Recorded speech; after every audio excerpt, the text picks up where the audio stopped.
Here's a Class 3 problem for us. After a snowstorm, you climb out on the roof of your house, make snowballs, and wait for someone to pass.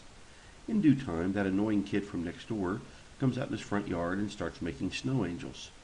If you are 4.7 meters above the ground, and you throw the snowball at 5.7 meters per second at an angle of 35 degrees, how far from your position does it land? Looking at our picture here, the red line is the trajectory that the snowball takes. We are asked to find out this blue line. How far does it land from where it starts?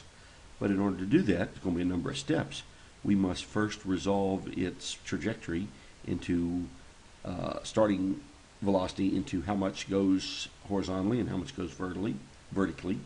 From that, we will determine what apogee is, how far above the ground or how far above starting position it goes. And then eventually we'll have to do a little quick math so that we can figure out how far off the ground it is.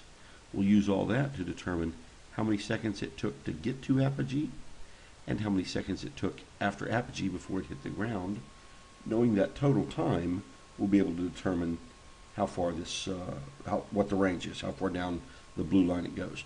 So, as is always the case with these problems, you start by taking the starting velocity and resolving it into its vertical and horizontal components. We always use these same formulas. It comes from the trig. Starting velocity times sine of theta is the vertical part.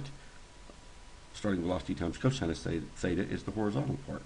So once we stick our numbers in, we have that, and it simplifies to 3.27 meters per second, and then a very similar thing for the horizontal.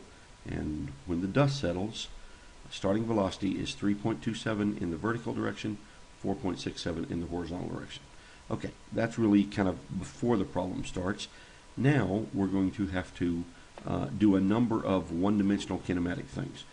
To start with, let's find out how many seconds it gets to apogee, because we're going to have to find total time in the air. That's a good first start. And to do that, we're going to need us a kinematic chart.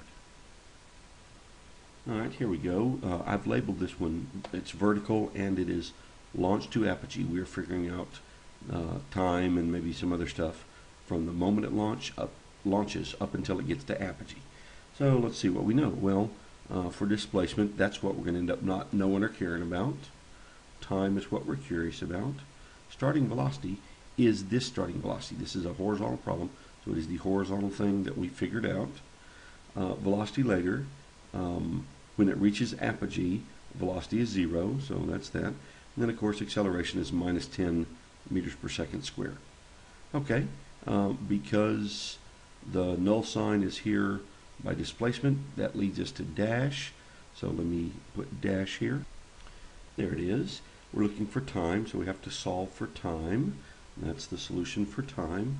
We plug our numbers in, we simplify, and we come out to that it is 0.327, that was supposed to be seconds, not meters.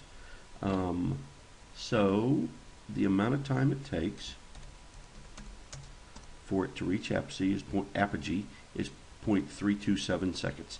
Tell you what, let's label some of this. We'll make that 0.33 because we really don't have 3 decimals of accuracy. So that's 0.33 seconds. That's the amount of time it takes to go from launch to apogee. And now what we really need to do is figure out the amount of time to go from apogee down to the ground. We'll label that delta T2, and now we got to figure out what it is. Well, before we can figure out how long it takes for something to travel this far, we really need to know how far it is off the ground. So we already know this green arrow here. It was given in the beginning of the problem. You are 4.7 meters above the ground. So all we have to do is figure out how much this orange line is, how far we rose while it was in flight. That calls for another one-dimensional kinematic chart. All right, here's our chart.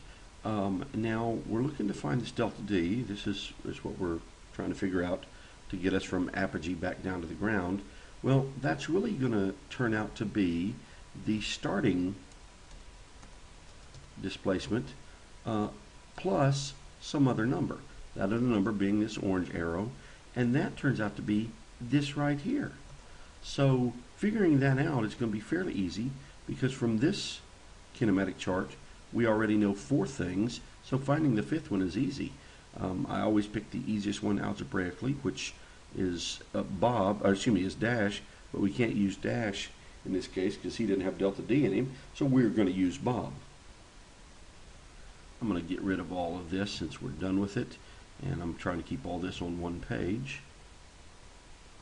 There we are, and it's pre-solved for us, so all we have to do is stick in our particulars and do a little math on our calculator, and we find that on its journey to apogee, it rises by 0.53 meters, just over half a meter.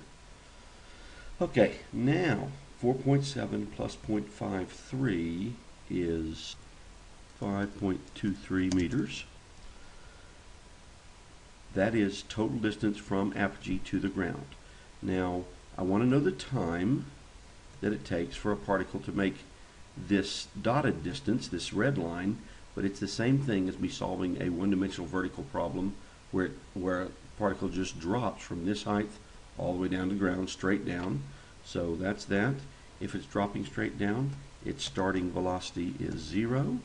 I'm going to end up not caring about what its velocity later, and its acceleration, because it's going to be vertical, is 10 meters per second squared, and that's going to be a positive number this time because the ball is starting at 0 and is accelerating towards some positive number. So we're going to need to get Violet on the stage, get rid of that. Now in this case, the first term of Violet is 0 because our starting velocity is 0, so that means Violet reduces to this, and because that's the case, it's solvable. We can solve for time. There's time. Let me stick my numbers in and do a little math to them, and it turns out that the answer is 5.02 seconds. So the amount of time it takes to go from apogee to the ground is 1.02 seconds. Now that means the total flight time, here I can put it right here, total flight time is going to be 1.02 plus 0.33, and that's what we're going to need to solve our one horizontal problem. So we need one more kinematic chart. Labeled it in blue, horizontal, and we're figuring out total time of flight. So what do we know here? Well, displacement, that's what we're looking to find out. Time's going to be the total of these two things. 0.33 seconds to get into apogee, 1.02 seconds after apogee. So it's going to be that. Starting velocity is 4.67. That's what we calculated up here when we broke it into the starting velocity into vertical and horizontal components. We're going to choose to ignore this, and because it's horizontal, we have 0 acceleration. Ignoring this means we need Violet. We still have her here. I'm going to delete these two, but in our case now, it's the second term that is 0. So we have this, and we plug our numbers in for horizontal velocity and total time, and we simplify and we get 6.30 meters. When I throw my snowball, when you throw your snowball with your starting velocity of 5.7 meters per second at your angle of 35 degrees from your altitude of 4.7 meters, the snowball lands 6.3 meters away. I'm only hoping that that's where that little annoying kid is standing.